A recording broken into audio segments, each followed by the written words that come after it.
राम राम जी। स्वागत है आप सभी का हमारे YouTube चैनल पे। आशा करती हूँ आप सभी कुशलमय व मंगलमय होंगे। भक्तजनों, आज हम आपको कलयुग में पूजी जाने वाली माता छिन्नमस्ता की कथा सुनाने जा रहे हैं। छिन्नमस्ता माता को माँ पार्वती का ही स्वरूप माना जाता है, जो कि काफ़ी उग्र रूप में रहती हैं। छिन्नमस्ता माता के एक हाथ में स्वयं का ही कटा हुआ सिर रखा होता है। मान्यता है कि माँ के इस रूप की सच्ची श्रद्धा से उपासना करने से भक्तों की सभी मनोकामनाएं पूर्ण होती हैं। जीवन के सभी कष्टों का निवारण होता है।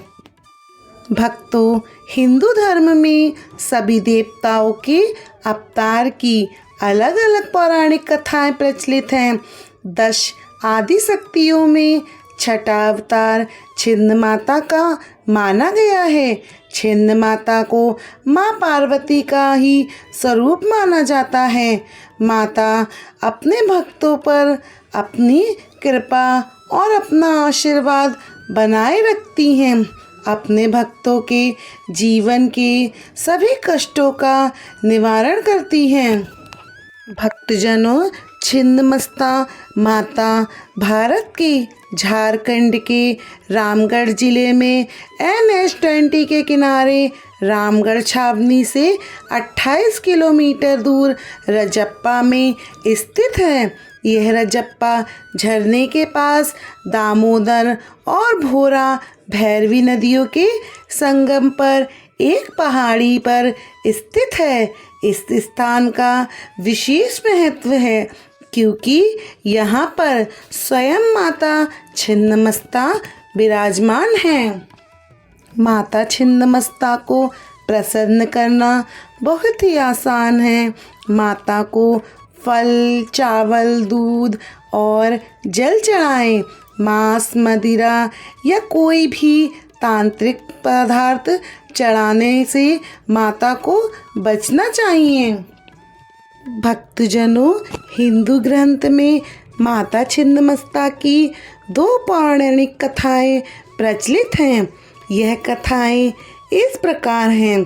छिन्नमस्ता माता के कटे हुए सिर को देखकर सभी देवी देवता, गंधर्व, असुर सबके मन में यह सवाल उठा कि आखिर देवी ने अपने ही सिर को क्यों काट लिया। इसके पीछे यह कथा है। देवी पार्वती एक बार अपनी 2 सखियां जया और विजया के साथ वनों में भ्रमण करने को निकली। भ्रमण करते करते देवी अपनी सखियों के साथ मंदाकिनी नदी के निकट पहुंची।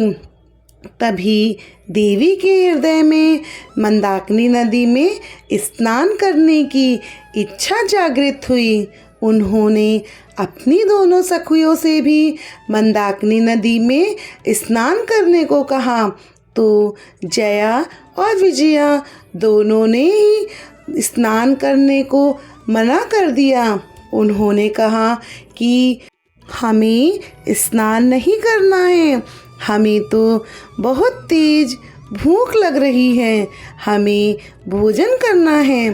तभी माता पार्वती ने उन्हें कुछ समय वहाँ रुकने को कहा और स्वयं मंदाकिनी नदी में स्नान करने चली गईं।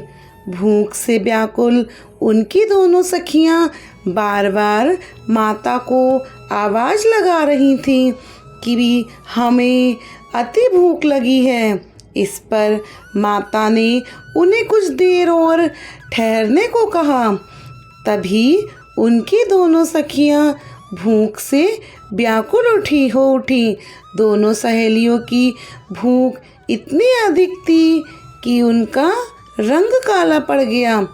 दोनों सहेलियां माँ पार्वती से भोजन की मांग करने लगीं।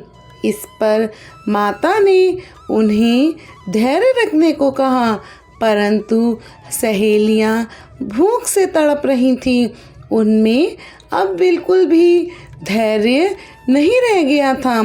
माता ने अपनी सखियां जया और विजया का यह हाल देखा तो क्रोध में आकर अपने ही खड्ग से अपना सर काट दिया। जब माँ ने अपना सिर काटा तो उनके सर से रक्त की 3 धाराएं निकली, जिनमें से 2 धाराएं माता ने अपनी सखियों की ओर कर दी, जिसकी वजह से वे दोनों धाराएं उनकी सखियां जया और विजया के मुंह में चली गईं और एक धारा से माता ने खुद रक्तपान किया। तभी से ही पार्वती माता का नाम छिन्नमस्तिका माता के नाम से प्रचलित हो गया। भक्तजनों, छिन्नमस्ता माता की एक और पौराणिक और अति प्रचलित कथा है, जरा ध्यान से सुनिएगा।